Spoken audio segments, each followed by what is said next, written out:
Yeah, it's been about 90 days. I had my hair done. You know, I was looking crazy, stupid crazy. But you know, I came here, just took care of every problem I had for one. And from here on out, you know, I might have to get that done every single time because it took every smoke, every toxin, every single thing that was in my head out for one. And for two, I mean, look, the testimony is all in the head, you know what I'm saying? You can just look, just look, and you can see, I don't really know what to say. I was real, I felt real, you know, real dirty, you know what I'm saying?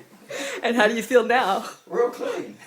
Stupid clean. If I feel light, you know, I'm about to get edged up and I'm about to hit the streets, you know what I'm saying? It feels great. I'm going to tell you that right now. You should have took the picture before and then did it after. Right? You should have did it, but yeah, I mean, I have no complaints.